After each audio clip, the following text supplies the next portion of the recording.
Now, from the Signature Bank Studios.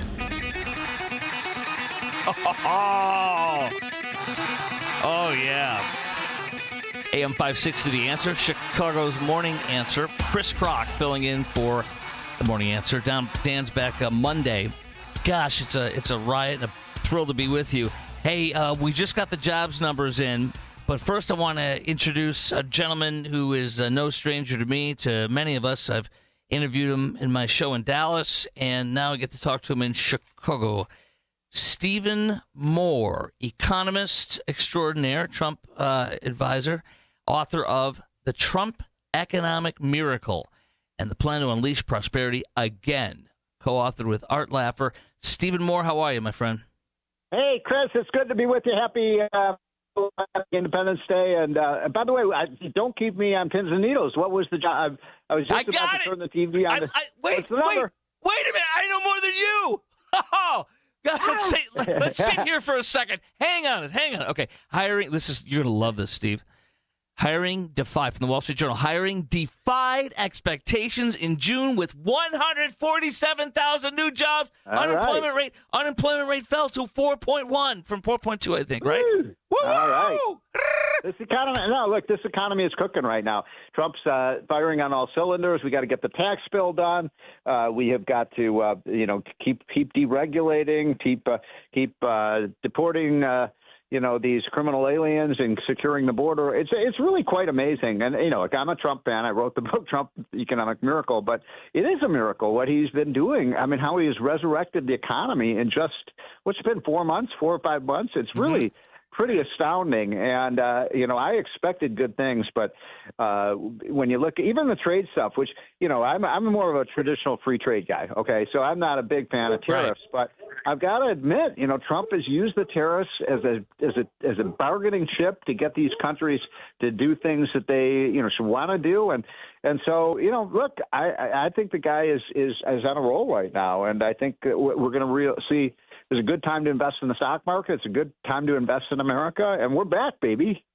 Yes, we are. It's unbelievable. I got to tell you, Steve, this is a huge week. I mean, the fact that the big beautiful bill will pass, that they have the numbers is in time for the 4th of July is beyond. I think right now they're 2 votes short in the House. So there's a lot of arm twisting going on right now. But I think they'll get there. I think they'll get there today. I saw this morning they said they do have the numbers. Okay. See, you've got the latest news on me because I stayed up till the wee hours of the morning watching the debate, and they were 1 or 2 votes short. So you probably have more recent information than I do. I'll tell you what it was this morning.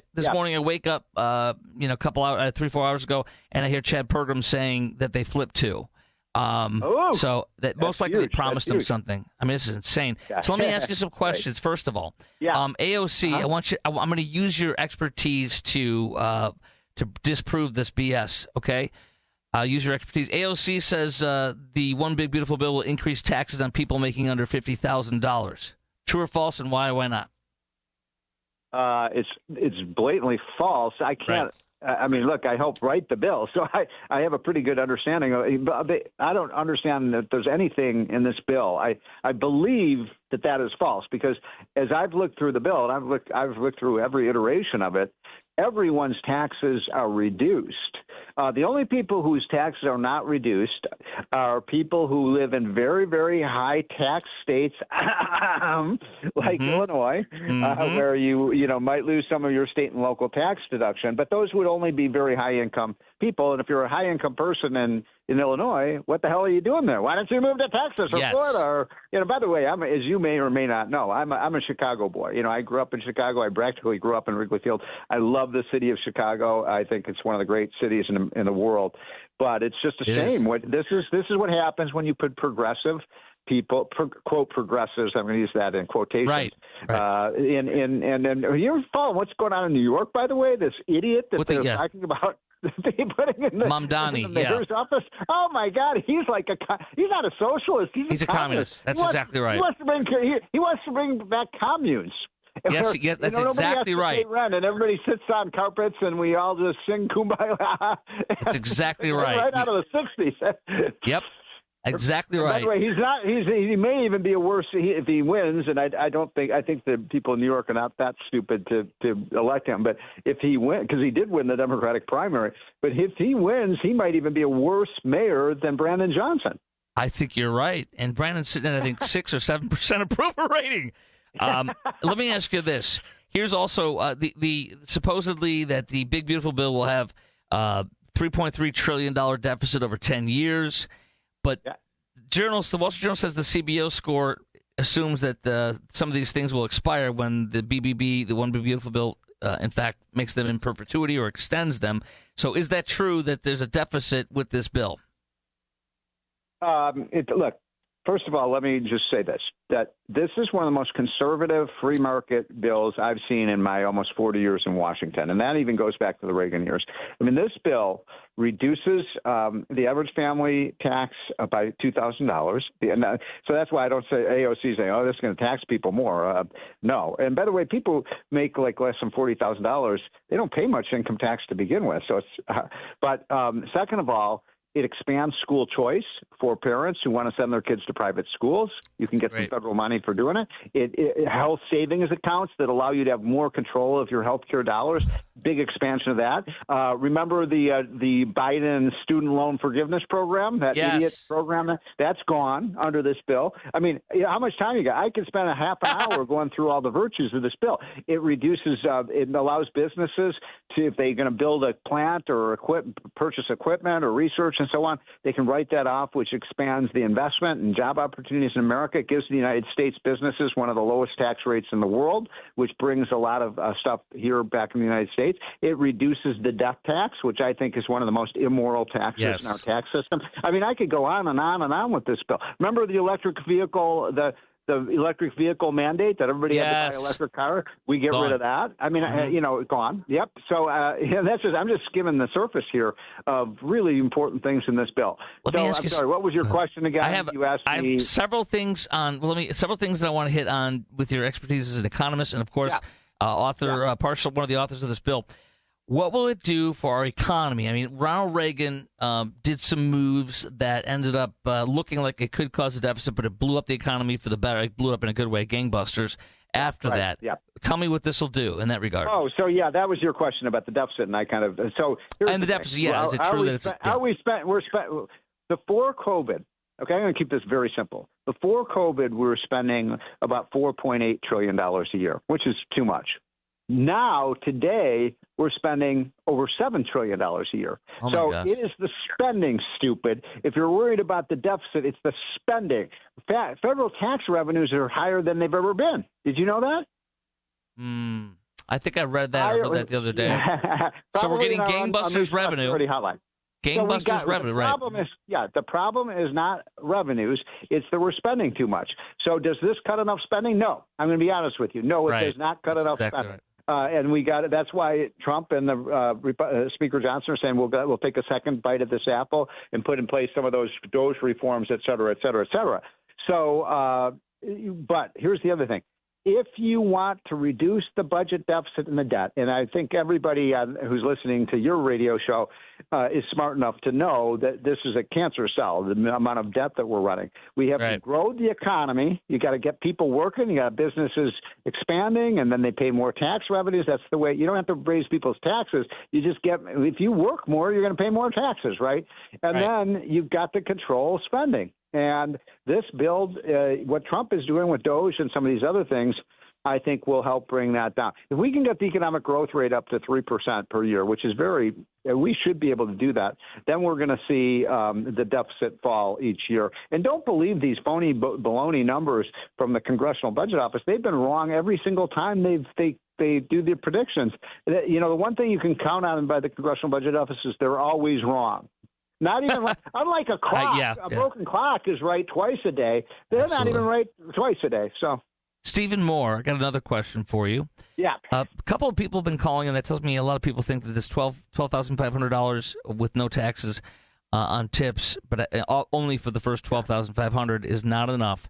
I was just guesstimating. I'm just making up a number because you don't know people's tax brackets. But, I mean, how much money, if you were to guess on average, there's no way of knowing somebody's taxes individually, but how much out of the 12.5 do you think people will get back in their pocket that won't be taxed? Like $2-3 maybe?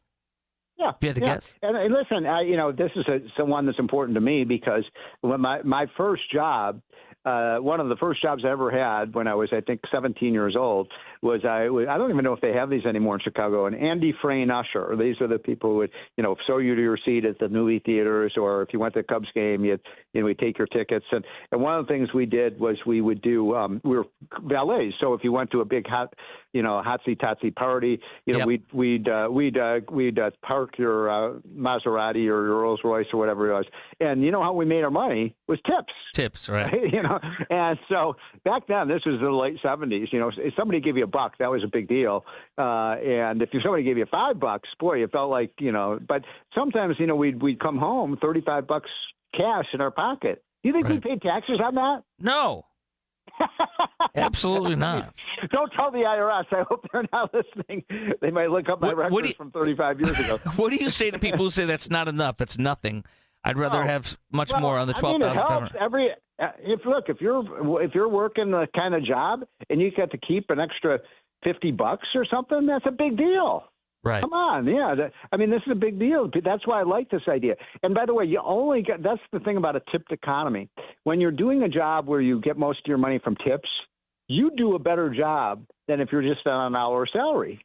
Right? Because you get paid for performance. Right. We used to clean people's cars. We used to give them the best service. Oh, sir, be so nice to people because that's the way you got the tips. So, by the way, the left hates tips. They want to get rid of the tip economy because everybody's the same.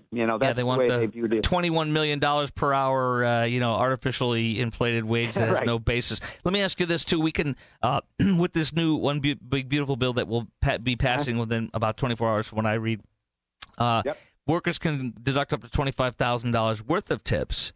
So that's good. It is a lot.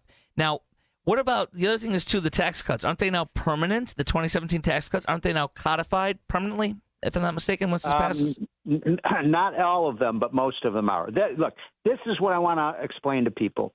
The most important, because the media coverage of this has been so corrupt and misleading.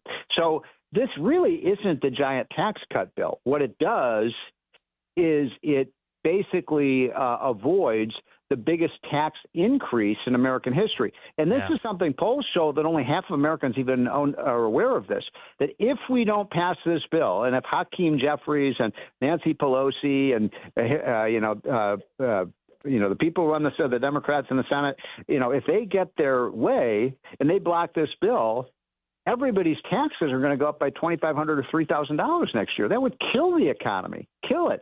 So what the main thing this does is, avoids this giant tax increase next year. Here's the thing that perplexes me, and I'm not a rah-rah Republican. I'm not one of these, Republicans are so great. I think that packs on both their parties.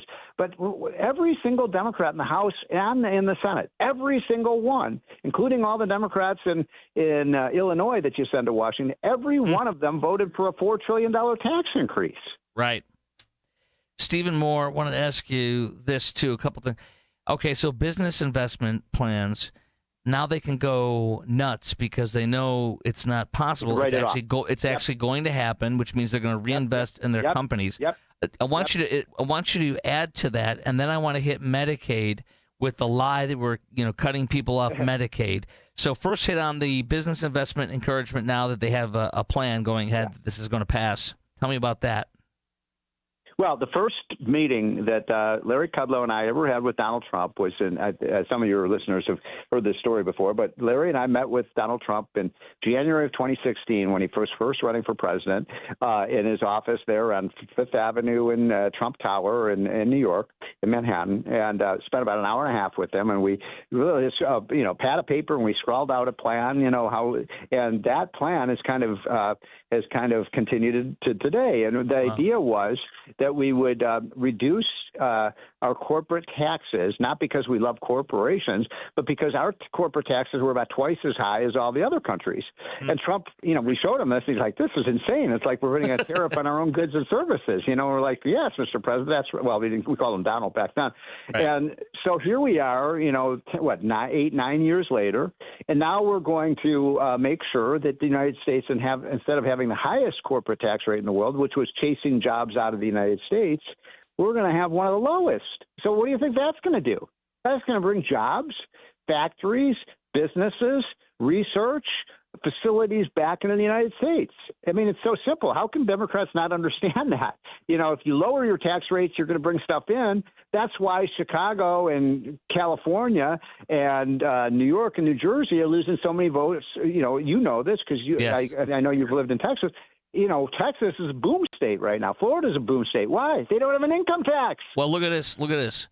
The Dallas Morning News reported about a year or so ago that the city of Dallas will, actually the Dallas-Fort Worth metropolitan area, will overtake the population of the Chicago metropolitan area within 20 years. No questions asked. I wouldn't be surprised. I mean, yeah, because you've got Dallas. We added 1 million people in the last 10 years. 1 million. Yeah. What has Chicagoland got?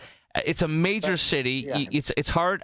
My theory on that has always been it's such a large city that even though people are fleeing, people still procreate, and since it's such a big city, it still maintains for the most part because it's such a big city. But yeah, it's a big difference. Now let me ask you this, and that's the difference between freedom, economic freedom, lower regulation, as you know, friendly business environment, etc. Yeah. But the last thing I want to ask you about, brother, is Medicaid.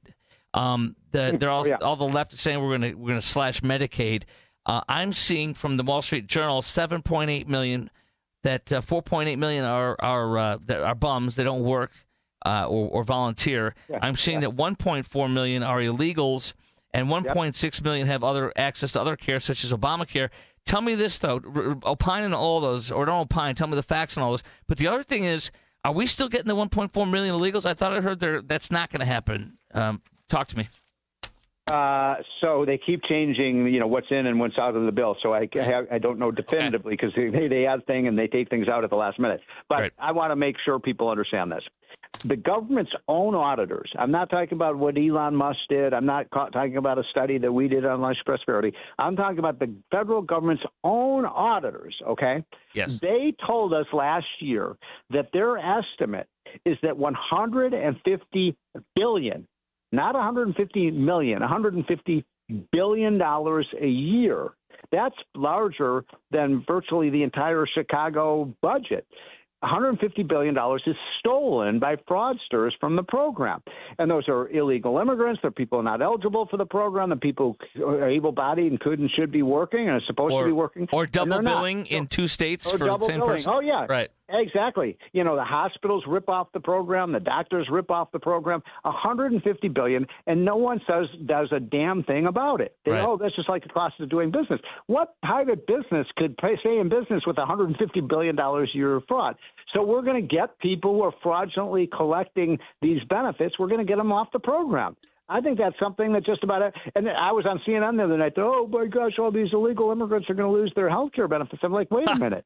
Are you saying – you think that the 8 million illegal immigrants should be getting free health care paid by the taxpayer? If you believe that, why don't you bring up a bill on the House and Senate floor? Let's vote on that, Let's vote on it. Because I don't think and by the way, I'm very pro-immigrant. I think immigrants are great for our country. But you can't have 8 million illegal immigrants coming to this country and getting all this free stuff.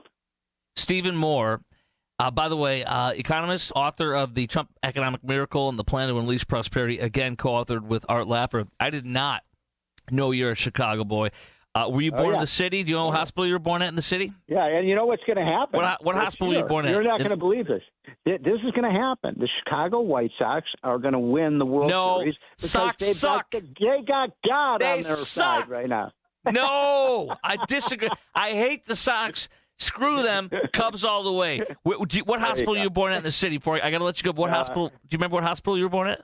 Yes, I do. You want to guess? Yeah. I'll start first. I was born at Belmont Community Hospital, which doesn't exist anymore. How about you?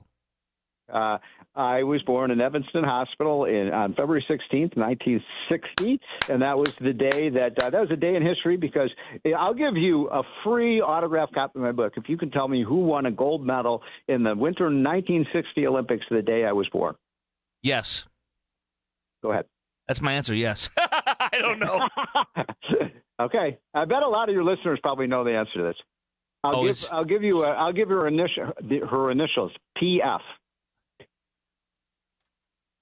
Drawing a blank. Okay. I was born in 73, so I'm out of that loop there. This was before your time. Peggy Fleming. Oh, I know Peggy Fleming, ice skater. There we go. My mom was like, "Yeah, I was giving birth to you, and I'm watching TV, and I'm seeing Peggy Fleming." That's why you're such an artist, Steve. You're an artist. There you go. You were in utero. You were watching the artistry of Peggy Fleming. Great talking to you, my friend. Can't wait till the next time. Okay. Happy 4th of July. You too, sir. Everybody, all my friends in Chicago. Bye. Amen. All right. Coming up next, we're going to tell you about the war of fireworks. Some are vilifying them. Some are celebrating them. Which side are you on? You got to hear this guy that called in a little earlier and yelled at me as a fireworks dude who does all the big fireworks in the city of Chicago, supposedly, and you have to hear this. All that's coming up next on AM 560. The Answer. It's Chris Crock filling in. Dan's back Monday.